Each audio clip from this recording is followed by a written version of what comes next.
Semaine 15, jour 4. Bonjour et bienvenue à Dieu au quotidien, notre série d'études méditatives sur la lettre de Paul aux Romains. Aujourd'hui, nous poursuivons notre réflexion sur le chapitre 14. Nous en sommes au 4e jour de notre survol de ce chapitre et nous étudierons ensemble le verset 13 en nous concentrant sur la question suivante: qui sont ceux qui sont faibles dans la foi? En quoi leur foi est-elle faible? Au cours des 3 derniers jours, nous avons parlé de questions qui suscitent souvent des disputes parmi les chrétiens, mais pour lesquelles la Bible n'apporte pas de réponse catégorique. Ces questions controversées ont affaire avec des pratiques religieuses traditionnelles auxquelles certains attachent beaucoup d'importance et d'autres pas du tout. Nous avons également parlé du jugement sévère et de la condamnation que certains portent sur le comportement de ceux qui s'opposent à leur propre vue, et avons rappelé les avertissements de Dieu sur leur jugement et leur condamnation. Le verset 13 va plus loin et dit « Ne nous jugeons donc plus les uns les autres, mais veillez plutôt à ne pas placer d'obstacles ou de pièges devant votre frère. » C'est pourquoi il est si important de comprendre ceux dont la foi est faible et d'être très attentionné à leur égard. En quelque sorte, Paul demande aux forts de ménager les plus faibles, et surtout pas de les mépriser et d'entretenir à leur égard de mauvais sentiments. Une telle attitude pourrait causer la chute de ceux qui sont plus faibles qu'eux, en ce qui concerne ce qu'il faut manger ou non, quelle date religieuse il faut observer ou non. Mais comment reconnaître celui qui est fort dans la foi de celui qui est faible dans la foi? Je vous propose les définitions suivantes. Les forts dans la foi se sentent libres de faire tout ce qui n'est pas spécifiquement interdit par la Bible sans problème de conscience. Les faibles dans la foi ont une conscience sensible, surtout à un moment donné, peut-être à cause des expériences qu'ils ont vécues pendant leur enfance ou de leurs expériences religieuses.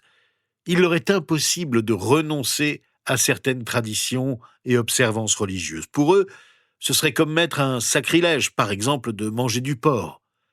Ce qui manque aux faibles, ce n'est pas la force ou la maîtrise de soi, mais la liberté de conscience. À l'époque de Paul, il y avait beaucoup de chrétiens juifs à Rome. Ils avaient grandi dans leur famille juive et respectaient les fêtes et rites religieux et alimentaires de l'Ancien Testament depuis leur jeune enfance.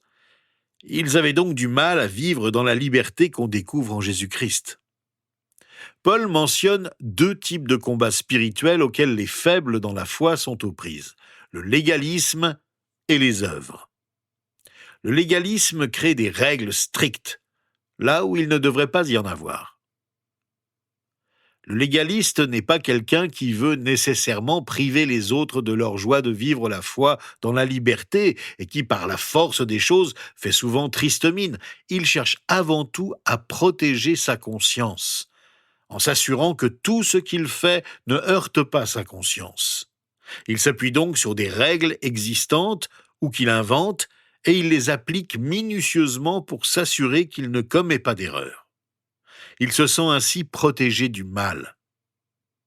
Mais il ne se rend pas compte que pour être proche de Dieu, il ne s'agit pas simplement d'appliquer des règles de conduite strictes, c'est de tout notre cœur que nous nous approchons de lui. C'est notre amour pour lui qui nous dirige vers lui, parce qu'il nous a aimés le premier. Et c'est cet amour qui nous libère et nous procure la joie de servir Dieu aussi fidèlement que possible. On voit bien que le légalisme, avec tout son cortège de règles à observer scrupuleusement, est un signe de notre faiblesse dans la foi. À ceux qui sont forts dans la foi, l'apôtre Paul donne un avertissement: ne profitez pas de la faiblesse des autres pour les regarder de haut. Rappelons-nous le principe fondamental dont nous avons parlé il y a quelques jours. N'ayons pas une opinion trop haute de nous-mêmes. Considérons donc les autres comme supérieurs à nous, qu'ils soient faibles dans la foi ou non. Nous ne pouvons pas réclamer aux autres d'avoir une foi égale à la nôtre. Tout le monde ne doit pas et ne peut pas avoir la même opinion que nous dans tous les domaines de la vie chrétienne. Veillons donc à ne pas nuire à la croissance spirituelle des autres. Les faibles dans la foi mènent un autre combat inutile. Pour eux, c'est par les œuvres, parce que j'ai accompli que ma foi peut grandir. Dieu m'accepte grâce à mes actions.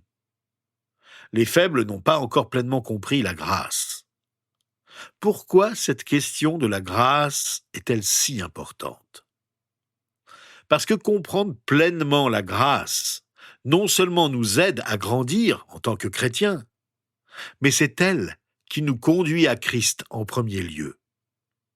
Et si vous et moi, en tant que croyants, ne manifestons pas et ne montrons pas au monde la grâce de Dieu, nous ne discernons pas ce qu'il nous faut vraiment pour venir à Christ. Il faut bien comprendre qu'être fort dans la foi, ce n'est pas être tolérant avec le péché, c'est vivre dans la liberté que Dieu nous a donnée avec sérénité, mais aussi sans les contraintes que voudraient nous imposer les légalistes. La foi ne peut pas être vécue comme l'observation de règles contraignantes qui n'ont rien à voir avec l'Évangile. Cela rebute ceux qui sont intéressés par le message de la bonne nouvelle, mais qui ne voient pas se manifester en nous la grâce de Dieu. Ils voient parfois l'Église comme un lieu qui impose des normes et des règles de conduite qui n'ont rien à voir avec les Écritures. Ils ne voient pas le lien entre la façon dont nous agissons et la grâce de Dieu en Jésus-Christ. C'est pourquoi Paul a consacré toute sa vie à aider ceux qui cherchaient de tout cœur à découvrir la grâce de Dieu. Nous avons peut-être reçu des enseignements divers dans nos églises qui nous imposaient d'appliquer certaines règles religieuses qui n'ont rien à voir avec la foi. C'est en lisant les Écritures que nous apprenons à discerner ce qui est bon et ce qui est mauvais. Le pasteur anglais Charles Spurgeon a dit un jour à propos de cette question de règles: « J'ai découvert dans ma propre vie spirituelle que plus je me fixe de règles, plus je commets des péchés. » Eh bien, il avait compris que notre vie en Jésus-Christ n'est pas basée sur des règles, elle est basée sur la grâce. Jésus-Christ nous a rappelé le plus grand des commandements, celui d'aimer le Seigneur notre Dieu de tout notre cœur, de toute notre âme et de toute notre pensée. Et Jésus a ajouté: « C'est le premier commandement et le plus grand. Et voici le deuxième qui lui est semblable. Tu aimeras ton prochain comme toi-même. » De ces deux commandements dépendent toute la loi et les prophètes. Si nous comprenons vraiment cela, nous serons alors capables de vivre une vie de grâce. À propos de ceux qui sont faibles dans la foi, l'apôtre Paul demande aux chrétiens qui se croient forts: « Veillez plutôt à ne pas placer d'obstacles ou de pièges devant votre frère. » Voilà comment nous devons traiter ceux qui sont faibles dans la foi. Nous devons les protéger et veiller à ce qu'ils ne tombent pas. Il vaut mieux renoncer à faire quelque chose que je sais être bien que de choquer quelqu'un d'autre par mon comportement, même s'il ne devrait pas être offusqué par mes actions. Et réciproquement, ceux qui sont plus faibles dans la foi ne doivent pas condamner ceux qui ne font pas comme eux. Rappelons-nous enfin les paroles de Paul aux Colossiens au chapitre 2, verset 16. « Que personne ne vous juge au sujet du manger ou du boire, ou à propos d'une fête, d'un nouveau mois ou du Shabbat. Tout cela n'était que l'ombre des choses à venir, mais la réalité est en Christ. Ne nous jugeons donc pas les uns les autres. » Prions à présent pour les nouveaux croyants dans nos communautés dont la foi est faible et qui ont besoin d'être affermis par Dieu avec notre aide. Prions aussi pour les chrétiens dont la foi n'a pas mûri et qui se comportent toujours comme de jeunes croyants, qui sont enfermés dans leurs habitudes et rituels auxquels ils ne peuvent pas ou ne veulent pas renoncer. Nous savons tous très bien que notre propre foi a encore besoin de grandir. Aussi, quand nous prions pour les autres, c'est aussi pour nous que nous prions. Seigneur, nous te présentons ceux qui nous entourent et qui sont jeunes dans la foi. Aide-nous à ne pas être condescendants à leur égard, mais compréhensifs, et à être prêts à les aider et à les accepter tels qu'ils sont, sans esprit de supériorité, mais avec humilité. Nous prions aussi pour nous-mêmes. Nous avons nous aussi besoin de devenir plus forts dans la foi. Nous voulons résister à la tentation de nous réfugier derrière des principes, des règles et des traditions qui nous empêchent d'avoir une foi solide, ancrée dans ta parole. Garde-nous, Seigneur, de la tentation d'avoir du mépris pour ceux qui attachent de l'importance à des traditions qui sont mortes depuis que tu es ressuscité, depuis que tu as tout accompli pour nous. Tiens compte de leur sincérité, car c'est toi qu'ils veulent servir, et nous sommes heureux de savoir que tu vas les affermir et qu'ils garderont la foi.